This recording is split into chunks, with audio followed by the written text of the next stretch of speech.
सरकार ने विपक्ष के शोर शराबे के बीच इनकम टैक्स कानून में बदलाव से संबंधित बिल पास करा लिया है। हालांकि विपक्ष को आपत्ति है कि सरकार ने इतने महत्वपूर्ण बिल को बिना चर्चा के क्यों पास करा लिया। आप कल गड़बड़ी में इसको पेश किए हैं, तो इसको चर्चा के लिए समय देना चाहिए, ये हमारा उनसे विनती थी। Totally undemocratic, dictatorial, authoritarian in passing such an important bill without discussion amidst him. Without discussion bill नहीं होना चाहिए, लेकिन अर्जेंसी भी वही थी कि होना चाहिए था, इसलिए कांट हेल्प इट। मगर मैं चाहूंगी ऐसी स्थिति नहीं आना चाहिए। इस बिल के पास होने के बाद ब्लैक मनी रखने वालों को अपना धन सफेद करने का एक और कानूनी मौका मिल गया है। इस कानून के तहत काला धन खुद घोषित किया तो रकम 50% तक देनी पड़ेगी, और अगर इनकम टैक्स विभाग ने पकड़ा तो 90% तक रकम टैक्स और जुर्माने के तौर पर चुकानी होगी। जो केंद्र की सरकार को इससे साधन मिलेंगे, जो आज तक काले धन में छुपे हुए थे, उन साधनों को गरीब कल्याण कोष के रूप में बढ़ाया जाएगा। हालांकि विपक्ष सरकार की इस मंशा पर सवाल उठा रहा है। चोर सिपाही के बीच 50-50 का खेल हो गया। काला धन को सफेद करने का, तो नोटबंदी की क्या जरूरत थी जब यही करना था। सरकार ने 30 सितंबर को खत्म काले धन के खुलासे की स्कीम को आखिरी मौके की तरह पेश किया था, और 8 नवंबर की नोटबंदी के पीछे तर्क ये दिया गया कि काला धन रखने वालों का पैसा रद्दी हो जाएगा। लेकिन नोटबंदी के 20 दिन बाद पूरे देश को कतारों में खड़ा करने के बाद सरकार काले धन को सफेद करने के लिए एक और स्कीम ले आई है। ऐसे में हम पूछ रहे हैं कि क्या नई स्कीम बेईमानों को माफी और ईमानदार टैक्स पेयर्स के साथ धोखा है। इसी मुद्दे पर आवाज अड्डा में है आज बड़ी बहस। स्वागत है आपका आवाज अड्डा पे। मैं हूं नीरज वाजपेयी, और सवाल आज का यही है कि जिस तरीके से सरकार ने एग्जिट रूट दिया है टैक्स चोरों को, वो ईमानदार टैक्स पेयर के साथ एक धोखे से कम नहीं है, क्योंकि प्रधानमंत्री ने खुद ये वादा किया था कि ये पैसा जो लोगों के पास पड़ा हुआ है ब्लैक मनी के तौर पे वो रद्दी हो जाएगा, लेकिन अब वो रद्दी नहीं हो रहा है। उसका एक एग्जिट रूट दिया जा रहा है जो कि ईमानदार टैक्स पेयर के साथ धोखा। इस पर हम आज चर्चा करेंगे, और हमारे साथ एक बहुत ही एमिनेंट पैनल है। पहले आपका उससे परिचय करा दूं। भारतीय जनता पार्टी की तरफ से उनके राष्ट्रीय प्रवक्ता जफर इस्लाम हमारे साथ हैं। साथ ही कांग्रेस की तरफ से संजय झा वरिष्ठ नेता है, उनके प्रवक्ता भी हैं। साथ ही द वायर के जो फाउंडिंग एडिटर एम.के. वेणु जाने माने आर्थिक पत्रकार हैं। पूर्व कैबिनेट सेक्रेटरी जिन्होंने एक तरीके से कह सकते हैं कि सरकार के एडमिनिस्ट्रेशन को चलाया है, टी.एस.आर. सुब्रमण्यन जी हमारे साथ जुड़े हुए हैं, और साथ ही मार्केट के दिग्गज एक्सपर्ट अभय आइमा जी, और एक टैक्स विशेषज्ञ को भी हमने शामिल किया है, शरद कोहली जी। आप सबका बहुत बहुत स्वागत है। चर्चा को आगे बढ़ाऊं, लेकिन इससे पहले मैं आपको बता दूं कि ट्विटर पे आवाज की तरफ से एक पोल भी हम चला रहे हैं, जिसपे हम आम लोगों की राय, जो दर्शक हमारे देख रहे हैं, उनकी राय जानना चाहते हैं कि सरकार जो स्कीम लेके आई है, क्या उसे बेईमानों को माफी और ईमानदार टैक्स पेयर के साथ धोखा माना जाए, हाँ या नहीं। इसमें आपको अपना जवाब देना है। आप ट्विटर के हैंडल पे जा सकते हैं CNBC_आवाज पे, आप जवाब दीजिए। सवाल एक बार फिर से आपको बता दूं, बेईमानों को माफी और ईमानदार टैक्स पेयर्स के साथ धोखा जो स्कीम लाई गई है, उसको ये क्यों न माना जाए। चलिए अब चर्चा शुरू करते हैं। जफर इस्लाम साहब, आज मुश्किल दिन आपके लिए हो सकता है, क्योंकि जो स्कीम सरकार ने पेश की है, 5 तरीके के ऑप्शंस दिए हैं कि आप एग्जिट ले लीजिए, अगर आपके पास काला धन है आप उसका खुलासा करिए, और 50% टैक्स और पेनल्टी देना है, बाकी 25% आप तुरंत ले जाइए और 25% 4 साल बाद लीजिए। तो ये 16% में ईमानदार बनने का फार्मूला है कि नहीं है? ये देखिए नीरज जी, सरकार का काम है कि जो करप्शन, जो ड्राइव हमारा है करप्शन के अगेंस्ट, ब्लैक मनी के अगेंस्ट, उसको पूरे लॉजिकल एंड तक ले जाए। ऐसे स्कीम की जरूरत थी, और इसलिए सरकार को ऐसा लगा ये स्कीम लानी चाहिए, और इसलिए सरकार ने स्कीम लाया। इससे फायदा जो होगा देश को होगा, देश के गरीबों को होगा, देश की जनता को होगा। और नहीं जफर भाई, देखिए मुझे फायदे में आपको बताऊं, ये जो स्टेटमेंट है, जब 8 तारीख को किसी भी टैक्स पेयर, जफर भाई सुनिए, आप पहले 8 तारीख को जब प्रधानमंत्री जी ने राष्ट्र के नाम संबोधन किया था, तब ये साफ तौर पे कहा था कि ये पैसा जो लोगों के घर में पड़ा हुआ है, काला धन है, वो रद्दी हो जाएगा। और उससे पहले ये ऐलान हो चुके थे कि जिनके पास ये पैसा होगा पेनल्टी लगेगी 200%। अगर उसको इंक्रीमेंटल टैक्स स्लैब के हिसाब से ले जाएं तो 1 करोड़ में 92% बनती थी पेनल्टी पूरा मिला करके, तो आपके हाथ कुछ नहीं आता। लेकिन अब 34% टैक्स लगता है सेस मिला के, और केवल 16% आप पेनल्टी लगाइए 50% में सफेद। क्या दिक्कत है? कौन कहेगा कि मेरा पैसा रद्दी हो? सब दे देंगे। तो ये तो एक ईमानदार टैक्स पेयर जो ये इस उम्मीद में था, जो इस भरोसे में था कि सरकार कड़ी कार्रवाई करेगी। और 30 सितंबर के बाद आप याद रखिए, आईडीएस स्कीम में भी कहा था कि ये आखिरी स्कीम है। तो ये फिर क्या है? एक के बाद एक स्कीम। नीरज जी, जैसा मैंने पहले कहा कि सरकार जो एक स्कीम जो नोटबंदी की आई, उसमें लोगों की जो तकलीफ हुई वो हम बार बार कहते थे कि वो टेम्पररी प्रॉब्लम है। लेकिन हमारा जो ड्राइव है अगेंस्ट, जो सरकार ने लिया है, जो हमारे प्रधानमंत्री ने कहा है कि drive against black money and corruption will continue. We will come up with various measures, various schemes, various decision and policy decision, जिससे काला धन जो है वो बाहर निकलेगा। और ये उसके दिशा में एक और स्कीम जो है सरकार ने एक पॉलिसी बनाई, जो इनकम टैक्स की पॉलिसी लेके आई, और इसी दिशा में एक सरकार का एक मूव है। लेकिन इसको इस तरह से देखना, जिस चश्मे से आप देख रहे हैं, बिल्कुल नहीं सही है। इसलिए कि सरकार की जो एक रिस्पॉन्सिबिलिटी है, सरकार अपने उस रिस्पॉन्सिबिलिटी को निभा रही है। लेकिन ये भी देखिए कि 31 दिसंबर तक अगर जो लोग नहीं डालते हैं तो उनके लिए कितना बड़ा जुर्माना, वो भी देख लीजिए। 85% टैक्स। लेकिन जफर भाई, मैं क्यों नहीं डालूंगा? 15% आप तो मुझे लूट दे रहे हैं ना। मैं अपनी तरफ से कुछ कह नहीं रहा हूं।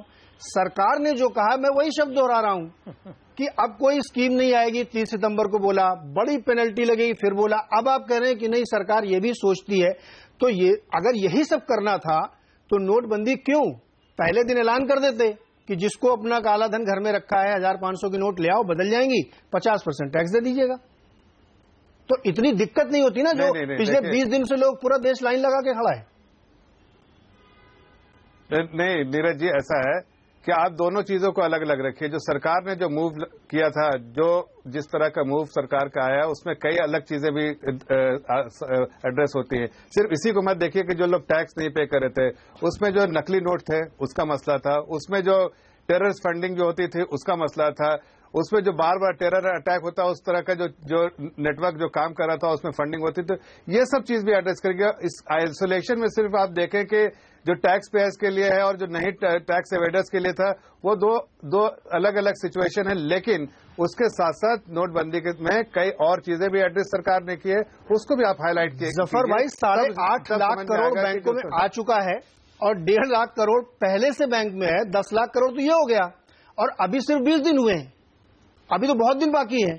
तो ये कैसे मैं मान लूं कि बाकी सब पैसा नहीं है? वो 5 लाख भी आ जाएगा, तब तो ये स्कीम का जो पर्पज है वो डिफीट होता हुआ दिखेगा, क्योंकि हर आदमी सफेद करने के लिए है। चलिए, इसमें आप आपसे आगे लेंगे, लेकिन एक संजय झा जी से रिएक्शन ले। संजय झा जी, जिस तरीके से सरकार एग्जिट रूट दे रही है और कुछ फायदे गिना रहे हैं जफर भाई की, चलिए इसके जरिए सरकार के खजाने में पैसा आ जाएगा, सहमत है आप इससे?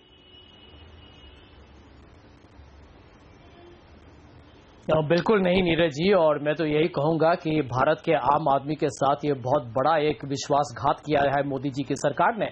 आपको मैं याद दिलाऊंगा नीरज जी कि सितंबर 30 को इनका एक और काला धन का एक स्कीम था, उसमें इन्होंने 65,000 करोड़ की उन्होंने दावे की थी, कहा कि बहुत सफल है।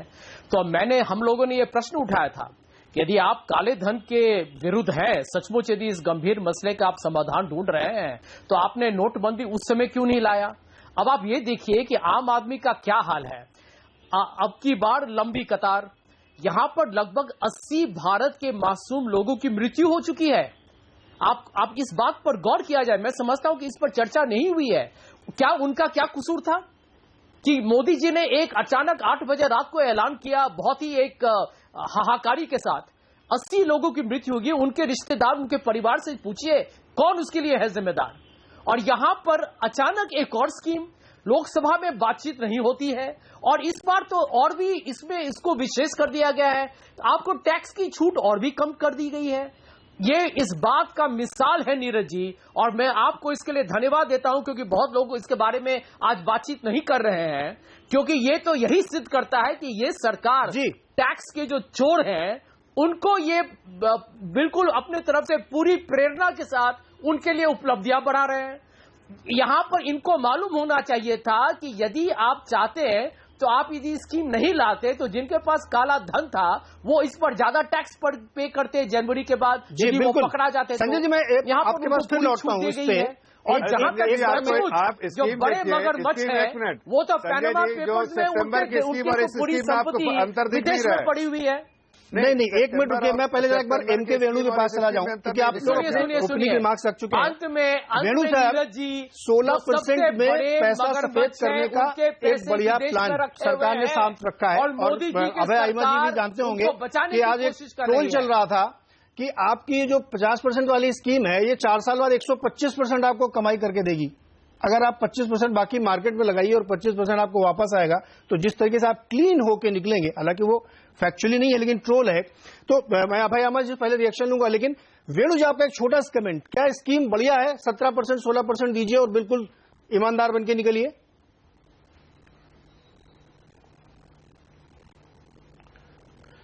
देखिए, मेरा तो ये मानना है कि ये किसी बहुत ही कॉम्प्लिकेटेड टैक्स ब्यूरोक्रेसी की तरफ से ये आइडिया आया, और टैक्स ब्यूरोक्रेसी पिछले 20 दिनों में इतने कॉम्प्लिकेशन इन्होंने क्रिएट कर दिए हैं। और अभी आपने देखा हसमुख आडिया जो फाइनेंस सेक्रेटरी, उन्होंने 5 दिन पहले कहा था कि 200% पेनल्टी होगी। जी कंटिन्यू करिए। और अभी उन्होंने उसको हटा के कम कर दिया है। और मैं दोबारा ये कहना चाहता हूं कि नरेंद्र मोदी जी ने ये साफ बोला था कि 30 सितंबर तक का सबको मौका दिया जाएगा। उसके बाद उन्होंने कहा कि मैं कठोर कड़े स्टेप्स उठाऊंगा और लोग मुझे बाद में मत बोलना। उसके बाद ये फिर ये ले आए एक एमनेस्टी स्कीम। ये मुझे समझ नहीं आ रहा, ये बहुत ही अजीब सा कुछ पॉलिसी फ्लिप फ्लॉप है। इसके पीछे मुझे कुछ मेथड इस मैडनेस के पीछे मुझे दिख नहीं रहा। चलिए इस पे आता हूं, अभय अहिमत जी के पास जाता हूं। अभय अहिमत जी, सर ये जो मार्केट और इकोनॉमी के पर्सपेक्टिव से मैं आपसे समझना चाहूंगा कि जो ये स्कीम रखी गई वो आप देखिए कितने ब्यूटीफुल तरीके से 5 तरीके, लेकिन जो पहला वाला बड़ा अट्रैक्टिव है। मार्केट में ट्रोल चले थे, आपने भी पढ़ा होगा। कुछ लोग ये तर्क दे रहे हैं कि नहीं, चूंकि वो पैसा जन कल्याण कोष जो सरकार बनाना चाहती है प्रधानमंत्री जी, उसमें चला जाएगा। लेकिन बैंकों की बैलेंस शीट खराब हो रही है ना, क्योंकि एक तरफ से सीआरआर आरबीआई ने कर दिया कि आप ले जाइए पूरा, दूसरा उनके पास लेंडिंग का ऑफटेक हो नहीं रहा है। तो कुल मिला के नुकसान में बैंक है और जो टैक्स चोर उनको तो फायदा है ही है। आपका क्या टेक है?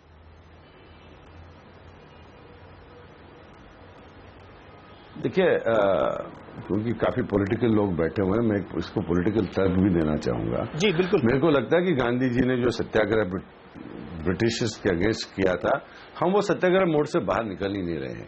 कुछ भी हो तो उसमें सत्याग्रह करना है, खून हो गया, फाइनेंशियल इमरजेंसी हो गई, मतलब every step that the government takes, उसका हर नेता को ये लगता है कि अगर वो उसको अपोज करेंगे तो उनका रेटिंग बढ़ जाता है, but the results don't show that. मेरा कहने का तात्पर्य यह है कि हमने एक प्रधानमंत्री को चुना है, 5 साल के लिए चुना है, उन्हें 5 साल तक काम करने दीजिए। अगर वो इतना ही डिजास्टर है, अगर वो इतना ही खराब काम कर रहे हैं, अगर जो आप बोल रहे हैं कि इतनी मौतें हो गई, इतना फाइनेंशियल इमरजेंसी आ गया, धोखा हो गया, टैक्स को ऐसे किया, तो उनका तो बुरा हाल होगा इलेक्शन में। अगर अपोजिशन में होता तो मैं तो बहुत खुश होता अगर इतना डिजास्टर है। तो पहले तो हर चीज को अपोज करना, बट उसको अलग रखते हुए I am very happy with the fact कि एक बार तो ये प्रधानमंत्री ऐसे हैं जो कुछ कर रहे हैं। अब ये ठीक निकलता है या गलत निकलता है, that time will tell. As compare to जो पिछले 50 साल से हम देख रहे हैं इनएक्शन। अब तो आज सब चिल्ला रहे हैं जो अपोजिशन में है कि भाई ये ऐसा नहीं, आपने क्या किया 50 साल? एटलीस्ट कुछ तो कर रहे हैं। वो 16% एडिशनल है, 65 करोड़ तो बाहर आया। अब क्या होता है 31 दिसंबर को देखते हैं। अभय जी मेरा सवाल सीधे ये था, आप बिल्कुल सही कह रहे हैं कि अपोजिशन को एक बाकायदा के पास प्रवक्ता लग रहे हैं भारतीय जनता पार्टी के। नहीं एक मिनट अभय जी, ये मेरा सवाल सिंपल स्ट्रेट आपसे है कि अगर मैं एक ईमानदार टैक्स पेयर हूं, उन्हें कहिए पता नहीं है तो बिना मतलब के वो स्टेटमेंट नहीं करें। हाँ बिल्कुल। अब मैं आपसे ही पूछ रहा हूं कि अगर मैं एक ईमानदार टैक्स पेयर हूं और मेरे पास लोगों के पास जो पैसा समय से टैक्स भरते हैं और एक आदमी नहीं भरता है, उसको एक दिन एक स्कीम मिलती है कि आप थोड़ा सा ज्यादा दे के वाइट कर सकते हैं, तो वो आदमी जो ईमानदारी इस टैक्स में वो चीटेड फील करता है ना, उसकी तकलीफ ये है कि मेरे क्या गलती थी कि मैं इतना ईमानदारी टैक्स पे कर रहा था। बिल्कुल, लेकिन मेरा कहना यह है कि क्या ये पहली बार हुआ है? मतलब ये अगर हम, this is not the best way, हम we should all be, tax to GDP ratio हमारे देश में is lower than the African countries. 4% लोग रिटर्न फाइल करते हैं, उसमें से 1.8% लोग टैक्स भरते हैं। तो ऑब्वियसली जो बाकी जो 1.8% टैक्स भरता है, he feel cheated. I agree with you, but there are various, मैं कह रहा हूं कि इसको रखते हुए कि कुछ नहीं करें और बैठे रहें हाथ पे हाथ धर के, उसके अगर कोई स्टेप ले रहा है, कुछ स्टेप ठीक है, कुछ स्टेप खराब है, इंप्लीमेंटेशन ठीक नहीं हो सकती है। There can be a two way argument on demonetization, 500 रुपये करना चाहिए था, नहीं करना चाहिए था, it can be debated, but उसको कम से कम कंप्लीट तो होने दीजिए, कम से कम वो एक्ट पूरा तो करने दीजिए, सरकार को काम तो करने दीजिए, उसके बाद आप बोलिए ना कि ठीक है कि गलत है। और and there are elections after that. अब यूपी में इलेक्शन है, जनरल इलेक्शन है, if people are so upset, the government will vote. बहुत वैलिड पॉइंट आप मैं इस पे आऊंगा, लेकिन एक संजय जी आपके पास आ रहा हूं, एक छोटा सा रिएक्शन पहले टीएसआर जी से ले लूं। टीएसआर जी, जिस तरीके से एडमिनिस्ट्रेशन किया गया इस पूरी स्कीम का, 8 नवंबर के बाद से लगातार रोज कोई न कोई एक अपडेट होता था, एक फैसला बदला जाता था। पहले कहा गया था कि पैसे 30 नवंबर तक बदल सकते हैं, फिर एकदम से उसको कम कर दिया कि नहीं, अब एक्सचेंज नहीं होगा, अब केवल आप डिपॉजिट कर सकते हैं।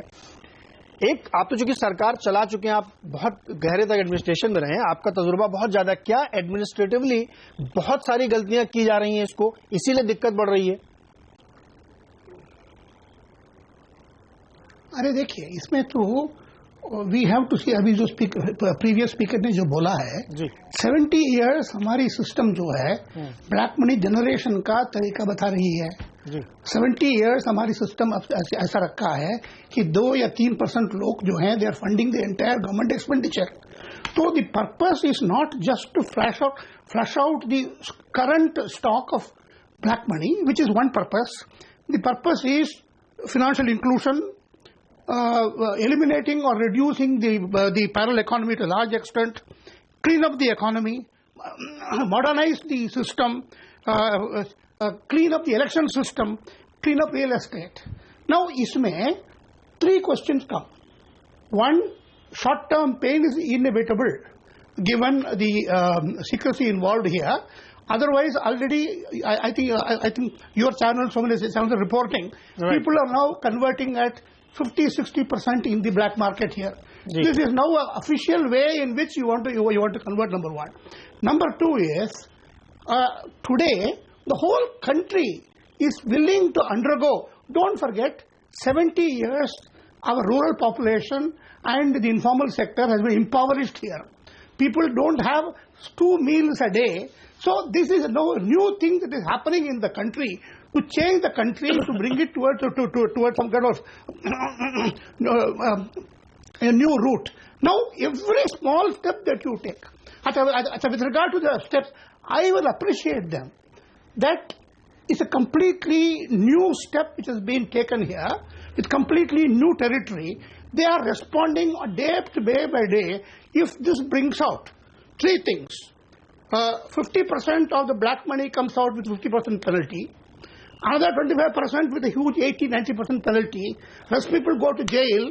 And this is only one of the 10 objectives of the whole system. I will say that's right. TSR sir, देखिए TSR sir, जब ये अनाउंस किया गया था, we are moving 10 years forward. 10 years forward we are moving. पूरा देश सरकार के साथ इस फैसले के साथ है था। इंटेंट पे किसी को कभी कोई शक नहीं हुआ। इवन संजय जी भी एग्री करेंगे कि सरकार के इस इंटेंट पे तो विपक्ष ने भी सहयोग किया था कि हाँ, कदम सही है, तरीके गलत हैं। मैं एक छोटा सा रिएक्शन संजय जी से लूंगा जो बीच में इंटरेक्ट करना चाहते हैं, उसके बाद मैं फिर से जाऊंगा जफर भाई के पास, क्योंकि बहुत बड़ा सवाल अभी भी अनुत्तरित है। संजय जी, छोटा सा रिएक्शन दीजिएगा।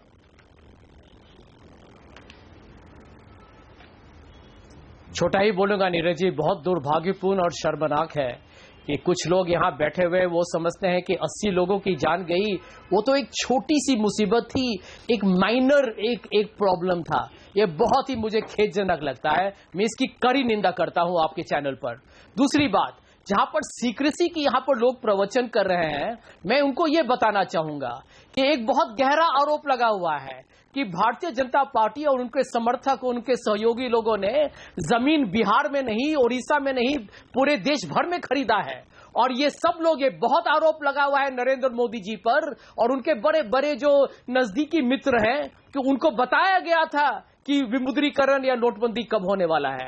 तो यहां पर देखिए, ये भाषण का वक्त खत्म हो चुका है और यहां पर हमें यह सोचना पड़ेगा, इतने संगदिल तरीके से यहां भाषण न दें। हम तो यही कहेंगे कि ये गवर्नेंस फेलियर ऐसा भारत की आजादी के बाद हमने कभी नहीं देखा। और यहां पर ये जुमलेबाजी, आप मोदी जी वो 15 लाख का जुमला जो भारत के लोगों को दिखाया था उन्होंने 2014 में, उस पर नाकामयाब हुए, तो आज वो भारत के लोगों को कतार में खड़ा कर रहे हैं और बड़े उद्योगपति और काले धन को देश में लूटने वाले के लिए नए नए स्कीम ला रहे हैं। नहीं, चलिए, ये ज्यादा मैं समझता हूं कि बनावटी और अभय अहमद जी इस पर रिस्पॉन्ड करना चाह रहे थे। मैं अभय अहमद की बात हूं, लेकिन एक छोटा सा शरद कोहली से भी ले लूं। शरद जी, आप तो सीए टैक्स एक्सपर्ट हैं, ये 5 तरीके के प्लान्स आए हैं, तो बहुत सारे लोग ऑप्ट कर लेंगे इसको, तो आपको लगता है कि एक सरकार का बड़ा वाइज डिसीजन ले लिया उन्होंने और अच्छा खासा रकम पैसा आ जाएगा वापस? आप जो कह रहे थे कि ये 30% प्लस 32% प्लस 16% या 32% प्लस 17% है, देखिए पहले तो यहां पर थोड़ा सा गणित का फर्क है।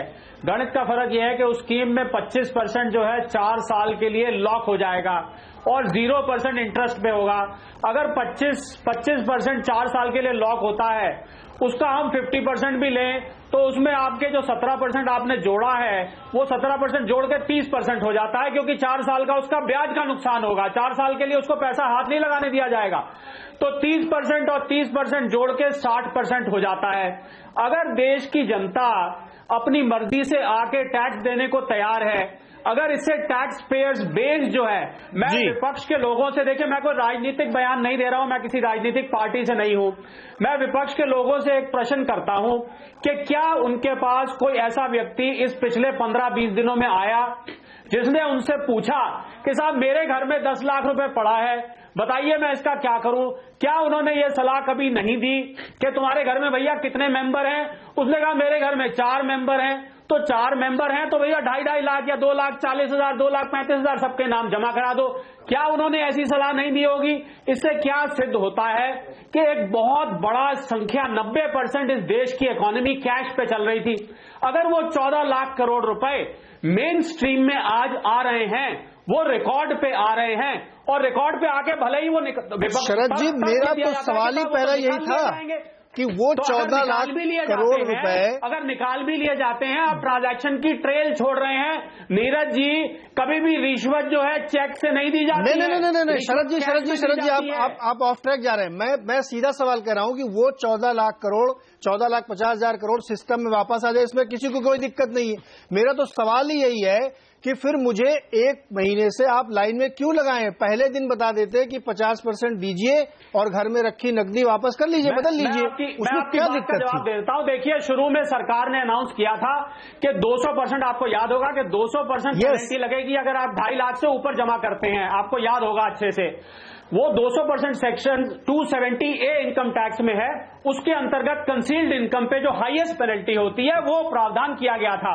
बाद में कुछ बुद्धिजीवियों ने, सरकार ने ये बात का अंदेशा लगाया कि ये 270A की पेनल्टी उन लोगों पे नहीं लग सकती जो अपनी मर्जी से बैंक में पैसा जमा करा रहे हैं। शरद जी, यही तो है वो जब होती है, जिसको होमवर्क कहते हैं कि आप स्कीम लॉन्च करने से पहले ये गणित लगा लेते हैं आप कि जो पहले 143BBE का रूल है वो और रूल हो जाए, क्योंकि टेक्निकली मैं पैसा जमा कर सकता हूं, 33% दूंगा एडवांस टैक्स के साथ। फिर आपने उसको रिपील करने के लिए नया नियम लाया। लोगों की दिक्कत यही है कि जब यही करना था तो मुझे क्यों फंसा। लेकिन चलिए बात को आगे बढ़ाते हैं, एक ही सवाल पर नहीं रहते। जफर भाई, मुझे आपसे ये समझना है कि इंटेंट क्या था? कुछ होमवर्क, कुछ प्लान सरकार कराएगा। मैं वो जानना चाहता हूं कि इस पूरी मुहिम से हासिल क्या होगा? आपका कोई अनुमान है कि उस 14.5 लाख करोड़ में कितनी ब्लैक मनी निकल आएगी जिसको आप रद्द कर देंगे, उसके बाद वो आरबीआई की लायबिलिटी नहीं रहेगी और सरकार को डिविडेंड मिलेगा? कोई ऐसा कुछ ड्राफ्ट आपने बनाया था? क्योंकि मुझे तो दिख रहा 10 लाख करोड़ सिस्टम में आ चुके हैं और अभी 30 दिन बाकी हैं। देखिए नीरज जी, सरकार ने जब ये स्कीम बनाई, जाहिर इसके पीछे बहुत सोच होगी और सोच के पीछे ये भी कई फायदे होंगे जो one stroke of pen government will achieve many objective. पहला जो ऑब्जेक्टिव होगा, जैसा आपने ठीक कहा कि अगर एक सोच होगी सरकार की जरूर कि 3-4 लाख अगर करोड़ नहीं आता है सिस्टम में। और आप देखिए, ये हम अभी सरकार में है इसलिए नहीं कह रहे, आप पिछले 10-20 रिपोर्ट दिखा ली, टॉप ऑफ द लाइन जो इन्वेस्टमेंट बैंकिंग सरकार का अनुमान कितना है, जो मल्टीलैटरल इंस्टीट्यूट नहीं, वो आप सारे की रिपोर्ट देखिए तो सब लोग कहते हैं कि 4 से 5 लाख, 3 से 5 लाख तक का उन लोगों का एस्टिमेट है कि अगर वो नहीं आता है और इतना एक्सटिंग्विश करता है, बैंक लायबिलिटी गवर्नमेंट की कम होती है, तो एक फिस्कल डेफिसिट कहीं ना कहीं हमारा देखिए वो सिस्टम में 6% का आंकड़ा पॉजिटिव बढ़ा है। लेकिन एक मिनट 4-5 लाख करोड़ आप 30-35% पे पहुंच जाएंगे। नहीं नीरज एक मिनट, उसके अलावा देखिए, एक तो है कि जो जितना नहीं आएगा उतना लायबिलिटी कम हो जाएगी। दूसरी बात जो है, जैसा मैंने पहले कहा कि टैक्स नेट पे बहुत सारे लोग आ जाएंगे। अभय आमा जी कह रहे थे कि 1.8% लोग सिर्फ टैक्स देते हैं, बाकी टैक्स देते नहीं है। तो इस इनिशिएटिव से डेफिनेटली हमारा जो टैक्स नेट में बहुत सारे लोग, बहुत बड़ा जो संख्या में लोग अब टैक्स देने लगेंगे। तीसरी बात जो हमने पहले कहा कि जो टेररिस्ट का जो बहुत बड़ा जो हमारे सरकार को, देश को खतरा रहता था, वो टेररिस्ट फंडिंग जो है बंद हो गई है। बिल्कुल आपने देखा, उसके नतीजे आपको कश्मीर में भी दिखे, उसके नतीजे आपको बाकी जगह पे भी दिख रहे हैं कि बिल्कुल तराई महसूस कर रहे हैं टेररिस्ट ऑर्गेनाइजेशन। चौथी बात जो है, बड़ी इंपॉर्टेंट बात है कि इस पूरे स्कीम में क्या बोल रहे हैं, गरीबों का फायदा है। एक मिनट, संजय झा जी बार गरीबों की बात कर रहे हैं, लाइन की बात कर रहे हैं। अरे संजय जी, जरा लाइन में जाके देखो तो वो मोदी जी की तारीफ करते हैं और आपकी बुराई। आज का रिजल्ट भी दिखा आपको, आप हर जगह पर आपको कैसी नहीं उधर मतलब मैं अभय आइमा जी के पास जाऊंगा, मैं अभी जवाब देता हूँ आपको, चिंता मत कीजिए, अभी जवाब देता हूँ आपको। जिनके आड़ में एक मिनट, मैं पहले अभय जी के पास जाऊंगा, उसके बाद आता हूँ। अभय जी, जफर भाई, ये कई सारे फायदे गिना रहे हैं जो अदर देन मॉनेटरी बेनिफिट्स हैं। आप इसका जवाब दीजिए कि साथ में मुझे ये भी समझाइए ये कह रहे हैं जिनकी मार्केट एंगल से कर रहे हैं सरकार इस पूरे कदम को आप कैसे ले रहे हैं? जी अभय जी। सर देखिए, इसमें अगर आप थोड़ा हटके सोचे तो it is a historical move in terms of a paradigm shift. इसीलिए मैं कह रहा हूं, मैं वो किसी ने कहा था कि मैं बीजेपी का रिप्रेजेंटेटिव नहीं हूं, I am a professional like any other professional, but I have got common sense and I am not a political person. So मैं यही दिखाना चाहता हूं कि इसके जो अदर बेनिफिट्स हैं, मतलब आप इस पे अटके हुए हैं। Today I think first for example जो 1.8 या 4% जो टैक्स फाइल करते हैं, इन 2 years मेरे को लगता है कि it will almost double to 8 to 10% on a very conservative estimate. ये in itself will be a huge achievement. आप देखिए, लैंड जो एक प्रोडक्टिव एसेट है, उसको ब्लैक मनी की वजह से total, because it was a thing for 95% cash और 5% व्हाइट होता था, तो a productive asset was converted into a barren asset because it was used as a storage of black money. अब you will see specially agriculture land, you will see agriculture land prices falling. आगे से जो agriculture land लेगा वो अपना black money absorb करने के लिए नहीं लेगा, वो प्रोडक्टिव यूज के लेगा। The prices will become realistic, it will become again a productive asset. अगर आप जो 6 साल में मेरे को लगता है जो डिजिटल इकोनॉमी जो बढ़ने वाली थी, वो मेरे को लगता है because of this move it will happen in 6 months। इसलिए मैं कह रहा हूं कि ये सब अनुमान है, गलत हो सकता हूं मैं। वेणु जी के पास चलता हूं मैं। वेणु जी, अभय जी ने बताया 6 महीने का टाइम दीजिए, देखिए, और अगर गलत होगा तो बिल्कुल बहुत सारे फायदे होंगे इसके। इकोनॉमी में टैक्स बेस बढ़ेगा, डिजिटल इकोनॉमी होगी, और जो बहुत बड़ा पोर्शन एक खासतौर पर लैंड और गोल्ड में है ब्लैक का, वो इरेडिकेट होगा। ये तर्क सुनने में सही लगता है, लेकिन जिस तरीके से बिहेव हो रहा है, जिस तरीके से चीजें हो रही, ब्लैक में 55,000 रुपए तक सोने की बातें चली थी कि लोगों ने कन्वर्ट कर लिया, क्या वाकई ठीक मान लेते 2-3 महीने का बड़ा पेन होगा, उसके बाद चीजें एकदम बढ़िया साफ सुथरी हो जाएंगी?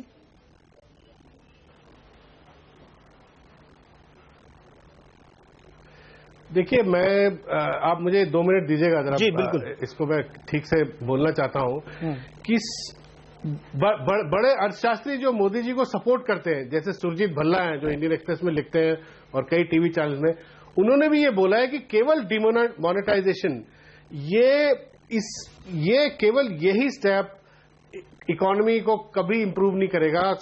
वो उन्होंने कहा है, और भी अर्थशास्त्री ने बोला है, इसके अलावा और 10 चीजें करने की जरूरत है, और जिससे ब्लैक मनी का स्टॉक जिससे अटैक होगा, जिससे जो रियल एस्टेट अभय आमा बोल रहे हैं, तो केवल इस स्टेप से तो मेरे ख्याल 4 या 5% ऑफ टोटल जो ब्लैक वेल्थ है, जो कैश कंपोनेंट है, उस पे थोड़ा असर होगा।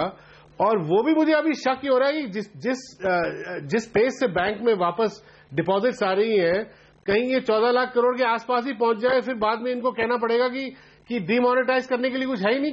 असल में डीमोनेटाइजेशन का क्या मतलब है कि अंत में कुछ कैश जो एक्सटिंग्विश होगा, जो आपके जफर साहब कह रहे हैं, जिसका इस्तेमाल सरकार कर सकती है कई चीजों के लिए, अगर पूरे 14 लाख करोड़ के आसपास अगर वापस आ जाए, मेरे को लगता है इनको डर ये है कि लोग कन्वर्ट कर करके वापस सिस्टम में ला रहे हैं, इसलिए ये बड़ा स्कीम लेके आए हैं ताकि लोग ब्लैक मनी डिक्लेयर करें। क्योंकि अगर ये स्कीम लेके नहीं आते, हड़बड़ी में लेके आए, तो लोग किसी तरह बैकडेट करके ट्रांजैक्शन को, किसी तरह पैसा को अपने बैंकिंग स्ट्रीम में ला रहे थे। तो ये एक पैनिक मूव है। अगर नहीं होता तो जो 30 सितंबर तक का जो स्कीम था, उसी को एक्सटेंड कर देते 30 दिसंबर तक। बोलते कि चलो ये स्कीम चल रहा है, आप जिनको आप देना है दीजिए, उसी टर्म्स में 45% जो टैक्स जो पुराना स्कीम था। तो इसलिए मैं कह रहा हूं कि सरकार की सोच में कोई कंसिस्टेंसी नहीं है। यही मेरी प्रॉब्लम है। एक्चुअली बिल्कुल सही पॉइंट है। टीएसआर सर के पास चल। टीएसआर सर, ये जो अभी वेणु जी कह रहे थे कि कंसिस्टेंसी नहीं है, हो सकता है कई बार जब आप इस तरीके के फौरी डिसीजन लेते हैं, मतलब बिल्कुल अटेम्प्ट में डिसीजन आपने ले लिए, तो चूंकि आप चाहते हैं सीक्रेसी रहे, किसी को मौका न मिले, तो ऐसे बहुत सारे रिविजन्स आप करते रहते हैं। लेकिन रिविजन्स कुछ ज्यादा ही हो रहे हैं और सिचुएशन को अभी तक दिख नहीं रहा कि जल्दी से नॉर्मल हो जाएगी। आज भी देखिए, मतलब कल सोमवार का दिन था और बंबई के बहुत सारे एटीएम्स में पैसे नहीं थे। तो ये कहीं ना कहीं लैग है क्या? मतलब इतना ज्यादा अनुमान नहीं लगा पाए थे कि आप एकदम से डिसीजन ले लिए। तो मैं आपसे सवाल मेरा ये है कि चूंकि एडमिनिस्ट्रेशन पॉइंट से क्या क्या अभी सुधार किए जा सकते हैं या सरकार को पहले ही कर लेने चाहिए थे? देखिए, as of end of November 2.5 lakh crore वापस न्यू नोट्स में आ गया है। नाउ आउट ऑफ द 14, मान लीजिए 12 भी हो 13 भी हो, अगर bye 50% huge shift is taking place to electronic transfers, etc., and the country is getting digital, ये हो रहा है. Nobody is arguing that demand has come down in the country. There is a short-term hiccup for a month or two. There is probably going to be definitely a loss in this quarter of GDP, but in all probability, because the white economy is going to change from next quarter, you will see that to be compensated, and you will see GDP growth is going to go back.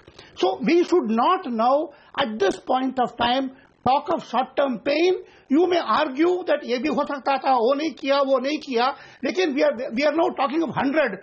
Don't focus on one or two. Number one. Number two, somebody mentioned about huge अफसोस की बात है कि 80 लोग मर गए. Now I don't know. I am 80 years old, and at my age, people tend to die. I have seen in Gorakhpur, in every year after monsoon, 3,000 people die. Not one tear is shed.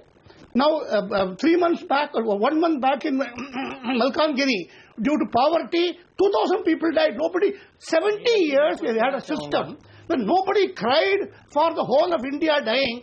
Suddenly, itni rahm aa gayi. I'm not saying it's a good thing. I'm not saying at all. I think, please, everybody is agreed now, medium, short-term gains are enormous. Stop focusing on short-term pain. बिल्कुल जो हो गया तो हो गया. It's a matter of 1 more month. Please focus on the future. Neeraj ji, मैं जवाब देना चाहूंगा. संजय जी बहुत सही जवाब दिए. Last 70 years, this country इतना ज्यादा सेंसिटाइज मत करिए. और देखिए, एक यहाँ पर सवाल सुन लीजिए. सवाल सुन लीजिए संजय, सवाल सुन लीजिए. एक जिम्मेदार विपक्ष होने के नाते ये 80 की संख्या आगे न बढ़े, ये आपकी भी जिम्मेदारी है. तो आप सहयोग करें, तरीके सुझाएं, लोगों के बीच जाएं, उनको समझाएं कि आप पैनिक ना करें, क्योंकि ये डिसीजन अब रोल बैक नहीं हो सकता. जो है उसको बेटर किया जा सकता है. तो आप भी एक जिम्मेदार भूमिका निभाइए, जैसा टीएसआर कह रहे हैं कि ठीक है, गलत हुआ, कुछ चीजें हुई जो नहीं होनी चाहिए, दुर्भाग्यपूर्ण है, लेकिन उसको इतना पैनिक क्यों कर रहे हैं आप?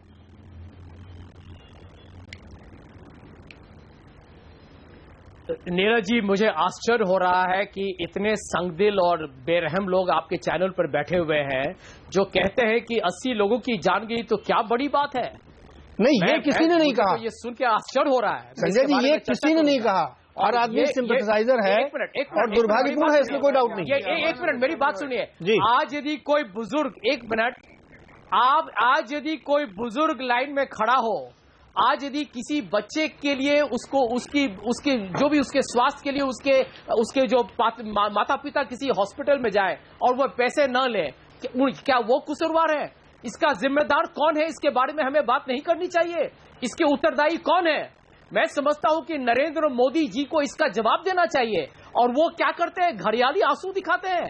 ये राजनीति नहीं है नीरज जी, इस देश को इसके बारे में सोचना चाहिए, क्योंकि मैं समझता हूं कि ये सारा जो बात हो रहा है डिजिटल इकोनॉमी का, क्या ये विशेषज्ञ ये भी जानते हैं कि भारत में लगभग 90% के जितने ट्रांजैक्शंस होते हैं बिल्कुल कैश में होते हैं। देखिए संजय जी, इस बात को आगे बढ़ाऊंगा मैं, चूंकि अभय जी को जाना है तो मैं उनसे एक बड़ा लालच के एक सवाल और पूछ लूं, मार्केट और इकोनॉमी से रिलेटेड, बहुत जरूरी है। जैसा कि टीएसआर सर कह रहे थे कि थोड़ा पेन होगा, 1-2 क्वार्टर चीजें दबेंगी, और जो हम लोगों को भी रोज हम लोग चैनल बात करते हैं कि रिटेल वाले बता रहे हैं उनकी सेल्स बहुत गिर गई है अक्रॉस द बोर्ड, चाहे जिस सेगमेंट में आप देखिए, चाहे जिस सेक्टर में देखिए।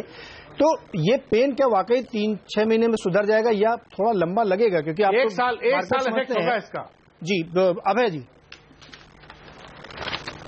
बिल्कुल सर, एक होता है demand coming down because of there is no demand in the economy and obviously the growth coming, ऐसा सिचुएशन अभी नहीं है। There is a technical issue, demand is still there.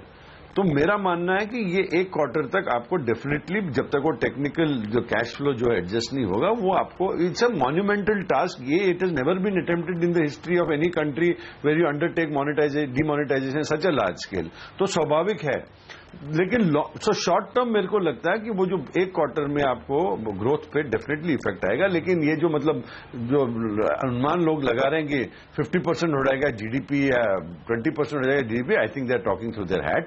Eight best आपको 0.8 टू एनुअलाइज बेसिस पे 0.8% GDP पे फर्क पड़ेगा।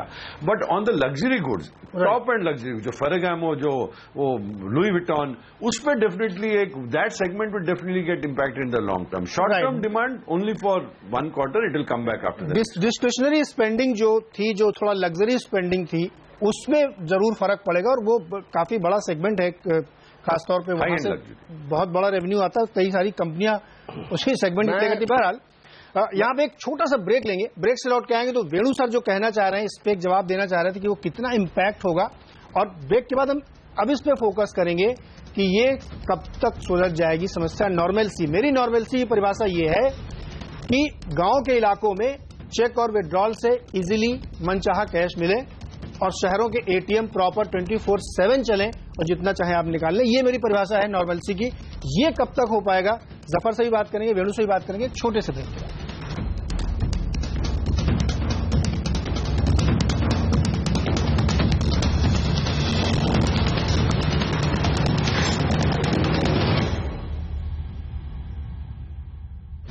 स्वागत है एक बार फिर से आपका, और हम चर्चा कर रहे हैं कि ये आखिरी मौका ब्लैक मनी को सफेद करने वालों को कितनी बार दिया जाएगा। 30 सितंबर को खत्म हुआ और फिर से शुरू हुआ। हमारे साथ एक बड़ा पैनल जुड़ा हुआ, और इसके साथ ही हम आप लोगों से जो घर में बैठ के हमारे दर्शक जुड़े हैं उनसे एक सवाल पूछ रहे हैं कि बेईमानों को माफी और ईमानदार टैक्स पेयर के साथ धोखा, ये हाँ या ना में आप अपना जवाब दीजिए। ट्विटर हैंडल पर जा सकते हैं CNBC_आवाज पे, और अपना जवाब दीजिए। इसी शो में हम आपको दिखाएंगे कि कितने लोग क्या कह रहे हैं, हाँ या ना के जवाब। चलिए चर्चा को आगे बढ़ाते हैं। वेणु सर, आपसे चर्चा शुरू करेंगे। आप ये कह रहे थे, मैंने जो सवाल पूछा था जिसमें अभय आइबा ने जवाब दिया कि बहुत शॉर्ट टर्म पेन है, लेकिन जो इकोनॉमी होती है वो इतनी जल्दी रिएक्ट नहीं करती। लोगों के अंदर वो कॉन्फिडेंस आना, मेरा पूरी मनी साइकिल को रीसेट कर दिया है आपने, तो क्या वाकई इतनी जल्दी हो जाएगी, बहुत लंबा समय लगेगा इसमें?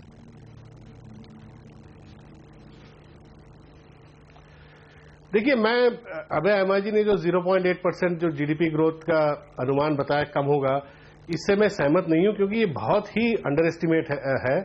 मैं इसलिए आपसे ये कह रहा हूं क्योंकि मैं आपके चैनल में रोज देख रहा हूं, हर एक इंडस्ट्री वाला, चाहे वो सीमेंट का हो, चाहे 2 व्हीलर्स का हो, चाहे कंस्ट्रक्शन, सब आके कम से कम 30% गिरावट बता रहे हैं अपने जो सेल्स की। तो ये इतना बड़ा शॉक, इसका एक सेकेंड राउंड भी इफेक्ट होगा, इसमें इनकम्स गिरेगी। इकोनॉमिक्स में साइकोलॉजी होता है, साइकोलॉजी की वजह से भी लोग होल्ड कर रहे हैं कैश, डिमांड पूरा मेरे को लगता है इसका 1 साल इसका इफेक्ट रहेगा।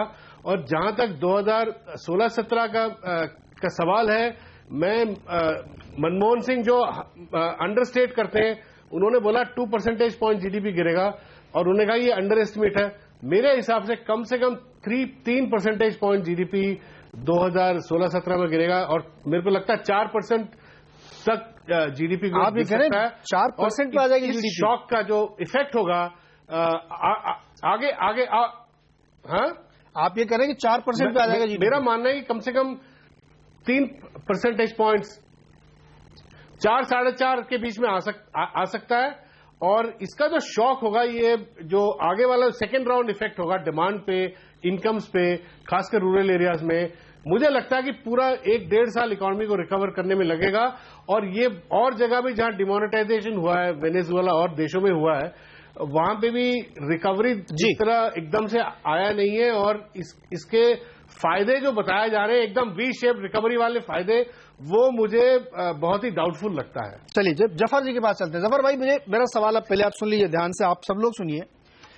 जो जिस तरीके से ये स्कीम लाई गई, 5 नए ऑप्शंस दिए गए, क्या ये इस बात के डर से लाए गए कि आपकी स्कीम में थोड़ा सा पैनिक हो रहा था, थोड़ा सा डर आ गया था कि स्कीम में जिस गति से पैसे आ रहे हैं उससे कहीं ऐसा ना लगने लगे कि स्कीम ही फ्लॉप है, तो उससे पहले इसको मैनेज किया जाए? एक पॉइंट। दूसरा पॉइंट, लोगों की समस्याएं वाकई नहीं दूर हो रही, ग्राउंड पे सच्चाई है कि लोग दिक्कत में हैं, वो इशू था। तो ये जो लाया गया है ऑप्शन एस्केप रूट वाला, ये इसका नतीजा तो नहीं है? देखिए 2 मिनट लूंगा, 3-4 बातें कहूंगा जल्दी। पहले आपके पैनलिस्ट कह रहे हैं उस पर भी। पहली बात के हमारे जो लाइन में लगे हुए लोग हैं, उनकी समस्या है वो थोड़े दिन और रहेगी। जैसा हमारे वित्त मंत्री ने कहा, अगले 2 हफ्ते में सारा कुछ स्टेबलाइज हो जाएगा। जो गांव में काफी फोकस से करेंसी जा रही है बिल्कुल, और डिस्ट्रीब्यूशन भी बहुत एक्टिव स्पीड से किया जा रहा है, तो मुझे लगता है कि 2 हफ्ते में काफी स्टेबिलिटी आ जाएगी। 15 दिसंबर तक सब सही हो जाएगा। देखिए 30 दिसंबर का टाइम मांगा है प्रधानमंत्री ने, लेकिन हम आपको बड़े इससे कह सकते हैं नम्रता से कि शायद 30 दिसंबर से पहले ही सारे जगह स्टेबिलिटी आ जाएगी। और ये जो लाइन में खड़े लोग हैं जो मोदी जी की वाह कर रहे हैं, उस वक्त और भी जोर से इस बात में निकालेंगे, और जो लोग जो आलोचना कर रहे हैं उनको पूरे तौर से नकार देंगे। जो दूसरी बात लोग कह रहे थे जीडीपी के बारे में, देखिए जहां तक जीडीपी का है, अलग अलग लोग अलग अलग ऐसे जब कोई अनप्रेसिडेंटेड मूव होता है तो लोग अपने अपने एस्टिमेट्स लगा रहे हैं। वेणु जी अभी 3 परसेंटेज पॉइंट बोल रहे हैं, पूर्व प्रधानमंत्री 2 परसेंटेज पॉइंट बोल रहे हैं, कुछ ऐसे हैं जो 0.8 बोल रहे हैं, कुछ अलग अलग है। लेकिन एक बात जरूर है, देखिए लिमिटेड डाउन साइड है, ह्यूज अपसाइड है। यही इसका एक सिंपल तरीके से इसको डिफाइन किया जा सकता है कि डाउन साइड है, हम खुद मानते हैं, सरकार मानती है कि इस मूव के बाद डाउन साइड थोड़ा है, लिमिटेड है, नोन है, डेफिनेटिव है, फाइनाइट है, कितना है, लेकिन अपसाइड बहुत है। इसलिए कि अगर आप के हिसाब से कितना ग्लोबल इकोनॉमी को इसका आप वेनेजुएला का जफर भाई सरकार के हिसाब से कितनी डाउन साइड है? नहीं, एक मिनट, वही आ रहा हूं। वेनेजुएला का एग्जांपल इररिलेवेंट है, यहाँ पर रेलेवेंट नहीं है, इसलिए कि अगर आप पूरी ग्लोबल इकोनॉमी को स्कैन कीजिए और जब देखिए कि इमर्जिंग इकोनॉमीज में इंडिया एक ब्राइट स्पॉट की तरह है, जो एक तो कंजम्पशन लेड इकोनॉमी है इंडिया की, जो आपके पास ड्राई पाउडर तो विद इन कंट्री इटसेल्फ है, और उसके साथ जो हमें जो पूरे वर्ल्ड में अगर देखें कोई इकोनॉमी, नहीं मैं समझ गया, आप मुझे नंबर बताइए ना, कितना आप डाउन साइड देख रहे हैं? वो इंडिया में आधा परसेंट, 1%, 1.5% जरूर बनेगा और बहुत अपसाइड होगा। नहीं देखिए, शॉर्ट टर्म में हो सकता है, इसको डिफाइन करना मुश्किल है। शॉर्ट टर्म में 1% भी हो सकता है, 0.5% भी हो सकता है, 0.8 भी हो सकता है। कुछ और रफ आकलन आपने किया होगा कि इतना हिट ले सकते हैं? नहीं, रफ आकलन कोई इस तरह का, देखिए ये डायनेमिक सिचुएशन है, डायनेमिक सिचुएशन में इस तरह के कमेंट्स रेलेवेंट नहीं है, इसलिए कि पीपल का everybody is making second guess, they have not done any back of the envelope, even back of the envelope calculation before making that statement. I don't want to, being part of the government, I don't want to make such a statement, but let me tell you कि ये सारे अनुमान जो है वो किसी basis पे नहीं है, ये डायनामिक सिचुएशन है, हालात देखते हुए समझ में आएगा। लेकिन यस, एक बात तो सच्चाई है कि थोड़ा डिप आएगा, बट वी टर्न बिल्कुल अपसाइड होगा इसका। तीसरी बात बड़ी इंपॉर्टेंट। चलिए शरद जी के पास चलते हैं। शरद जी, 5 स्कीम आई है और लोग उसमें कह रहे हैं कि पहली वाली स्कीम बहुत बढ़िया है, इसमें से बेस्ट आपके हिसाब से कौन है जो लोगों को ऑप्ट करनी चाहिए, या कोई और भी स्कीम है? नीरज जी, आपने स्वयं ही उत्तर दे दिया। जो पहली वाली स्कीम है उसमें नहीं हो सकता आपकी नजर में बीच वाली कोई बढ़िया हो।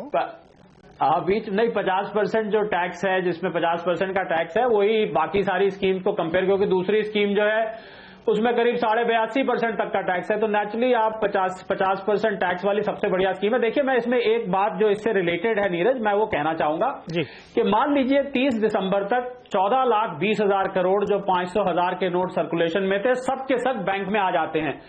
क्योंकि बार बार यही तर्क दिया जा रहा है कि साहब जब सारे के सारे पैसे बैंक में आ जाएंगे तो आप इसको कैसे कह सकते हैं कि विमुद्रीकरण जो है सफल रहा। इसका उत्तर यह है कि लोगों ने जो पैसे बैंक में जमा कराए हैं, आपने जिस स्कीम का जिक्र किया उसके अंतर्गत लोग जमा करेंगे, तो जब सारा का सारा पैसा जो आज तक 9 लाख करोड़ स्कीम अनाउंस हुई है, आज पास हुई है लोकसभा में, तो कल तक मान लीजिए 8 लाख करोड़ बैंक में आया था। नीरज जी, मैं ये स्पष्ट करना चाहूंगा, अभी हमारे किसी पैनलिस्ट ने ये बोला कि इससे बहुत बड़ा टैक्स बेस में इजाफा होगा। दूसरी जो बहुत अहम बात है कि ये सारा का सारा 8 लाख करोड़ ये पूरा व्हाइट मनी, मैं इसको नहीं मानता हूं। लोगों ने अंधाधुंध जो पैसे रखे थे उसको टुकड़े टुकड़े करके इसे उधर उधर नाम जोड़ के उसको जमा करा दिए हैं। इन पे जब तहकीकात की जाएगी तो इसमें से बहुत बड़ी मात्रा में काला धन, जिसपे भी टैक्स लोगों को देना पड़ेगा। ऐसा नहीं है कि 14.5 लाख रुपए करोड़ आपने मार्केट से हटाए, 14.5 लाख करोड़ वापस बैंक में आ गए, तो ये तो विमुद्रीकरण क्या हुआ? ये तो खाली नोट का रंग बदल दिया। जो पहले हरे और लाल रंग के थे, आप गुलाबी और ग्रे कलर के हो गए। आप एक और बड़ी समस्या की तरफ इशारा कर रहे हैं कि अगर ये सारा पैसा आया है जिसमें कुछ लोगों ने अपना जमा कर दिया, जिसपे बाद में टैक्स लगेगा, आप अंदाजा करिए कितने लाखों मुकदमे चलेंगे, लाखों लोगों की इन्वेस्टिगेशन करेंगे। मतलब कैसे होगा? इंफ्रास्ट्रक्चर नहीं, खुद IT विभाग मानता है कि इतना इंफ्रा नहीं मेरे पास चलने कि 1-1 लाख रुपए के अकाउंट में चेक करूंगा कि किसने कहां से जमा किया। इस देश की जनता की जो मेंटालिटी है, देखिए मैं कोई किसी बुराई नहीं कर रहा हूं, पर जब तक हम उसमें मैं भी उसी में आता हूं, जब तक दिमाग पे प्रेशर, जब तक एनफोर्समेंट बहुत स्ट्रांग नहीं होती है। देखिए IDA स्कीम जो 30 सितंबर का जिसका जिक्र किया जा रहा है बंद हुई, उसमें 65,000 करोड़ रुपया को लाया। मैं उसको पूरी तरह से सक्सेस नहीं मानता, क्योंकि 65,000 करोड़ रुपए इतनी बड़ी इकोनॉमी में कोई बहुत बड़ा अमाउंट नहीं है। अब लोगों के ऊपर जब जबरदस्ती ये हुई कि 500,000 का नोट आपकी जेब से निकल गया, तब जाके जो है पैसा लोगों ने बैंक में जमा किया। यही पैसा लोगों ने पहले क्यों नहीं किया? क्या इस पे कभी किसी ने सोचा कि पहले क्यों बड़ी मात्रा में पैसा नहीं आया? इसलिए नहीं आया कि उन पे कोई जोर जबरदस्ती नहीं। तो ये देखिए, उस समय भी कहा गया था कि जो नहीं देंगे बड़ी गंभीर परिणाम भुगतेंगे, लेकिन एक नई स्कीम आ गई, तो अभी भी जो नहीं देगा उसको लगता है एक और स्कीम आ सकती है। लेकिन जो ये सारे के पास चलेंगे, बड़ा इंपॉर्टेंट क्वेश्चन है जो शरद ने क्वेश्चन उठाया कि जो बहुत बड़े पैमाने पे लोगों ने पैसा जमा किया है, उसमें कोई 2 लाख, 2.5 लाख और ज्यादातर लोग बचने के लिए 2,40,000, 2,20,000, 1 लाख जमा कर रहे हैं। अगर इन सबको हम जांच करने लगे कि ये व्हाइट वाला था या ब्लैक वाला था, आपके ITR से मिलाएंगे हम, तब तो सरकार के लिए बहुत मुश्किल हो जाएगी कि ये कब तक प्रोसेस चलेगा कि पता कर पाएंगे। आप बताइए क्या हो पाएगा ये? नीरज देखिए, इतना हम सरकार के बारे में आप कह रहे हो, आंसू बहना की वेणु सर TSR की बात आती है। जी TSR सर बोलिए। हाँ, I don't think we need worry too much about the government. The problem has been complete lack of enforcement in the last 70 years. We have encouraged all kinds of people to do all kinds of things and to have black money rampantly in the country. So in this country, if there is strong enforcement, I will welcome it, number one. Actually, there are 3 crore mukadmas in our courts. Please add 1 lakh more to the 3 crores. I don't think the country will collapse, number one. Number two, पूरा मान लीजिए 15 लाख करोड़ वापस भी आ जाता है. To my mind, this is only 5% of the total objective. This is to transform the economy to cashless, modern digital system. And tax. This is to attack the stock, and then if you have reforms on elections, if you have reforms on real estate, these are huge ifs. If the political will is there to do those things, it will be it's a 30-year grain. 30-year grain है. Don't worry about one month, 2 months loss. Right. Venu sir आप बताइए, आप कुछ कहना चाह रहे थे. नीरज, मैं मैं टीएसआर जी से बिल्कुल सहमत हूं। मैं मोदी जी के स्टेप को मैं सपोर्ट करता हूं। अगर ये अगले इलेक्शन से ये ऐलान करते हैं, जैसे टीएसआर बोल रहे हैं कि आप गरीब लोगों को डिजिटल इकोनॉमी में ला रहे हैं, आप अपनी पार्टी को बोलिए और पार्टियों को बोलिए कि खुद डिजिटल पेमेंट करें इलेक्शन के लिए और ये करके दिखाएं, आपको सपोर्ट मिलेगा। अगर आपने वो नहीं करा, इलेक्शन फंडिंग रिफॉर्म नहीं किया, तो सारा जो करप्शन का इकोसिस्टम इलेक्शन फंडिंग जनरेट करता है वो करके मोदी दिखाएं तो इनको समर्थन मिलेगा, वरना इनको कोई विश्वास नहीं करेगा। क्रेडिबिलिटी का भी एक इशू। संजय जी आपके पास आते हैं। देखिए, तमाम सारी चर्चा हुई, दोनों तरफ की बातें हुई हैं। एक अभी जो वेणु ने एक नया सवाल रखा कि अब एक थोड़ा सा पॉलिटिकल सिस्टम में भी कर, लेकिन उसमें बहुत हम गहरी डिबेट में नहीं जाना चाहते, क्योंकि जिस तरीके से सरकार का इंटेंट है उस पर कोई क्वेश्चन नहीं उठा रही। इवन आप भी नहीं कह रहे हैं, आपकी पार्टी भी नहीं कह रही कि इंटेंट सही है, इंप्लीमेंटेशन में थोड़ा इश्यूज हैं। लेकिन अब इस प्रोसेस में हम आ गए हैं तो ये थोड़ा आपको भी भरोसा रखना चाहिए। आप इतना घबराए नहीं, इतना परेशान न हो कि सरकार, अगर आपको ये भरोसा है कि कदम सही है, थोड़ी इंप्लीमेंटेशन की दिक्कतें हो रही हैं, तो एंड ऑफ द डे जैसा कि टीएसआर कह रहे हैं कि एक टैक्स कंप्लायंट, डिजिटल, मोर और लेस कैशलेस इकोनॉमी की तरफ हम बढ़ रहे हैं। ये तो संतोष होगा ना आपको? नीरज जी, हमारी पार्टी ने, और मैं एक प्रवक्ता होने के नाते आपके चैनल पर कहूंगा, बहुत जिम्मेदारी के साथ कह रहा हूं कि काले धन के विरुद्ध यदि कोई भी कदम कोई भी सरकार उठाए तो उसमें तो सब लोग सहमत होंगे, उसमें क्या, उसमें कोई वाद विवाद थोड़ी है। परंतु भारतीय जनता पार्टी और नरेंद्र मोदी जी की मंशा और नियत पर बहुत बड़े प्रश्न हैं। अब आपको देखिए, आपके चैनल में जो उनके समर्थक बैठे हुए हैं, जो बड़ा भाषण दे रहे हैं, किसी ने एक बार भी पैनामा पेपर्स का जिक्र नहीं किया है। क्यों? क्योंकि मोदी जी के पास वो सब नाम रखे हुए हैं, वो तो अखबारों में आ चुका है। नवाज शरीफ पर सुप्रीम कोर्ट ऑफ पाकिस्तान ने उन पर कार्रवाई शुरू की है, लेकिन भारत में नरेंद्र मोदी जी कुछ नहीं कहते हैं। क्यों? क्योंकि जो सचमुच जो काले धन पर जो अपराधी हैं, उनको नरेंद्र मोदी जी की सरकार बचा रही है। देखिए, आम आदमी को आप एक तरीके से गुमराह कर रहे हैं कि हम तो काले धन के विरुद्ध, लेकिन जो बड़े मगरमच्छ हैं उनको बल सुरक्षा दे रहा है। पनामा वाले नाम आप क्यों नहीं अनाउंस कर दीजिए? बड़े सालों तक दी है। नहीं, भाषणबाजी बड़े सालों कर दी। संजय झा जी सुनिए, भारत के प्रधानमंत्री बिल्कुल ट्रांसपेरेंसी में और इस तरह के मामले में कहीं भी कोई कॉम्प्रोमाइज नहीं करते हैं, चाहे वो पैनामा पेपर हो, चाहे वो स्विस। मजाक मत कीजिए जफर भाई, और मजाक मत कीजिए। अरे बताइए कौन कौन है नरेंद्र मोदी जी के नजदीकी दोस्त जिन्होंने काले धन विदेश में रखे हैं? शरद जी का लेते हैं, शरद जी कुछ भारत के लोगों को बताइए, शरद जी बताइए, भारत के लोगों को बचाइए, किसको बता रहे? संजय झा जी ने, नीरज जी, इसको सुरक्षा, संजय झा जी ने जब संजय झा जी ने, नहीं संजय जी और जफर जी, ये एंडलेस डिबेट है। मैंने इसलिए कहा था कि छोटा सा जवाब चाहिए। शरद कोहली जी, लास्ट कमेंट आपका होगा, बहुत छोटा, 30 सेकंड। मैं ये कहना चाहूंगा संजय जी से, जब वो नरेंद्र मोदी जी के हमको समर्थक बता रहे हैं, जब हम अर्थशास्त्र की दृष्टि से सोच रहे हैं, तो पनामा पेपर्स के बारे में मेरा ये कहना है कि कांग्रेस को इस बारे में प्रश्न उठाने का कोई अधिकार नहीं है। 2G स्कैम, कोल स्कैम, इसकी लंबी लाइन लगी हुई है। अगर वो हमको बीजेपी के समर्थक बताएंगे तो हम उसका वो चिट्ठा भी खोलने के लिए बैठे हुए हैं। फिर नहीं, देखिए अपने पास इस एंडलेस डिबेट में हम नहीं जाना चाहते, लेकिन बहरहाल शरद जी, कम से कम आपका खुलासा तो हो गया। चलिए, ये संजय जी, आपका खुलासा तो हो गया।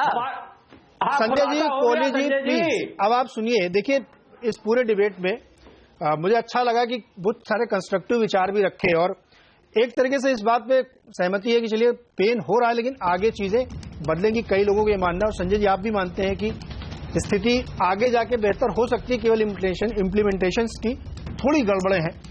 लेकिन जो हमने एक पोल पूछा था अपने दर्शकों से कि ये जो टैक्स माफी की 5 योजनाएं रखी है सरकार ने, 5 ऑप्शंस रखे हैं, इसमें क्या बेईमानों को माफी और ईमानदार टैक्स पेयर के साथ धोखा है? तो हमारे पोल का नतीजा कह रहा है 72% लोग, 72% लोग मानते हैं कि ये ईमानदार टैक्स पेयर्स के साथ धोखा है। उनको ये नहीं स्वीकार है, क्योंकि उनको ये लग रहा था कि बहुत कड़ी कार्रवाई होगी, लेकिन उनको एक एस्केप रूट दिया गया।